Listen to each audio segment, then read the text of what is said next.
امك يا امك امك امك امك يا امك امك وباك باك يا باك باك وفينك يا بانوراما فينك يا بانوراما وفين راه المتابعين ديالك المصداقيه وفين راه الناس ديالك المصداقيه وفين راه الناس ديالك عندك الحق وكتقولي غير الحق وما كتخليش على الحق.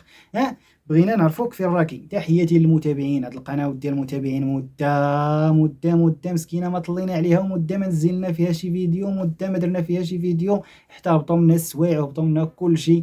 كنتمناو من المتابعين هذا الفيديو غيكون زوين وغيكون فيه بزاف الحاجات اللي مهمين اللي غادي نهضروا فيهم المتابعين وغنوضحوهم. تنتمناو انكم ما تبخلوش علينا باللايكات ديالكم وتفرجوا في الفيديو جزاكم الله خير من الاول حتى للتالي.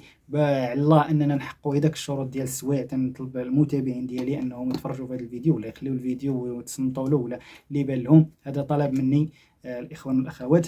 بغينا نهضروا على بانوراما اللي كنتي دائما كتنعتي لنا يسرى بنت بوكريشه بالعاقه بالمسخوطه بالتاركه باللي ما غاديش تفرو باللي غادي دير اللي غدير. حنا شفنا هذه يسرى دابا حاليا انا بعدا اللي كيبان لي ها هي تبارك الله معاونه راجلها في الزمان معاه في الدار. تنشوفوا دابا كتفرج في الدار كدير ولا تخصها تقول خصني ندخل بكري باش نطيب الراجل الاخر. تنشوفوها كتمشي تعلم طياب باش طيب. تنشوفوا اذا فين هما الاشياء فين هما الاقوال فين هما دوك القوه بلا بلا بلا ديالكم وكتحلفوا صدقات هي بنت والله العظيم الا صدقات بنت الدار وبنت الناس احسن منكم وحسن مع هاد اللي تيبينوا داك فهمتي داك الوجه كي تنقولوا الوجه د الملائكه هما تيكونوا ابليس. والله انا بعدا صراحه تنقول لها برافو عليك.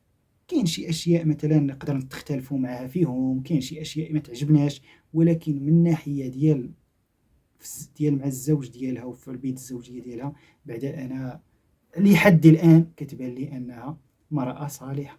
خلينا تقولوا لي حكا واش اللي تقول لنا واش اللي تدير اليوتيوب راه كلشي كيدير اليوتيوب. راه كاع هادوك نتوما اللي راه عاد دابا كاين شي واحد تيجي تيبازي غير على هذيك تيقولك واش كدا واش كدا واش كدير واش انت فهمتي. انا ما تهضرش عليك انا نبغي انا ما غاديش نبغي. انا ما نبغيش ما غاد مرتي نهار ان شاء الله نتزوجوا كدا ما غادير في يوتيوب ويا ربي تا انا يستر لي ويسهل عليا ما بقى داير يوتيوب صافي. ما غادير يوتيوب ما تيدير حتى واحد عندنا اليوتيوب ما كيبان عندنا حتى واحد انا تنبان فهمتي. ولكن كنقول على حسابها هي ان هي من ناحيه ديال داكشي اللي هو قابل الراجل لها انها كدير اليوتيوب ولا بعدا مبينه واحد الحاجه اللي زوينه. التعامل ديالها مع الزوج ديالها الاحترام ديالها للزوج ديالها.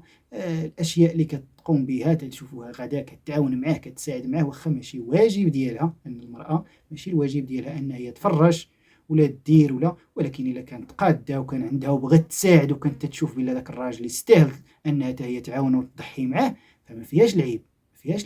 النبي صلى الله عليه وسلم من دا سميتو خديجه رضي الله عنها عاونته ساعدته هي اللي ردته من اكبر التجار وهي اللي ردته ما فيهاش العيب. قال لك تنكح النساء لاربعه لمالها او لنسبها او لدينها او لجمالها.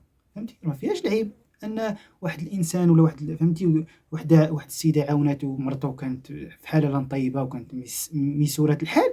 هو ماشي واجب عليها وماشي غيفرض عليها وماشي هو غيقول لها خصك ديري معايا وخصك بحال دوك الرجال اللي تنعرفو خصك يقول لك خصها المراه ديالته تقسم معاه دي اي حاجه يديروها بجوج وكذا ويبقى يرغم عليها لا. ولكن الا كانت هي مقتنعه وعندها اقتناع وعندها ثقه في ذاك الزوج راه ما فيها غير الخير. وهذا الشيء تنشوف هذه الاسره كدير مع هذا الزوج ديالها الا كانت هو مع ولد الناس انها كدير معاه غير الخير. باغا دير واحد البيت واحد الاسره وباغا تتبان انها كتضحي وكتبان ان هي باغا تقاتل. والله هذا الشيء تنشوفوه على الناس اللي كانوا تيقولوا بالله هذيك عمرها ما تفرع عمرها ما دير الخيمه باغا غير التسلقيط باغا غير الدوران باغا غير اللعب باغا غير كدا باغا غير هادي باغا غير هادي. واحده تنشوفوها بالله ما باغاش داك الشيء. هي راه تبارك الله مده هادي باش تزوجات ومده باش مزوجه. حنا كنشوفوها محافظه على البيت ديالها كنشوفوها كتقاتل باش تعلم باش دير باش تفهمتي. دائما كنشوفوها بلا واحد المراه اللي حتى هي ولات ربة بيت فهمتي. قبل ما انها لا تولد لا والو كنشوفوها خص تقول لك انا خصني ندير خصني نمشي نطيب راه ماشي خصني نتعلم من الميمه هما تقول جدتها الميمه نمشي نتعلم هذه. راه تنشوفوا واخا تنزلوش فيديوهات عليهم ولا كثر تنلاحظوا مره تدخل تشوف مهما ان عندك واحد القناه خصك تدخل تبحث تشوف شنو هذا تيقول شنو تيقول هذا فهمتي. تتبان ان هي مرأة والله العظيم إلى مرأة بكل ما تحمله المعنى. هذه صراحة باش ما نقولوا لا ها ولا ها. أنا هادشي اللي كيبان لي، والعلم لله على ما هو خلف الكواليس. تنهضروا على ما هو أمام الشاشة وعلى ما تيبان لنا أمام الشاشة، ولكن خلف الكواليس وخلف ما يقع وما يجري وراء الكاميرا فيعلمه إلا الله عز وجل. العلم لله. هذا هو الفيديو ديالنا المتابعين.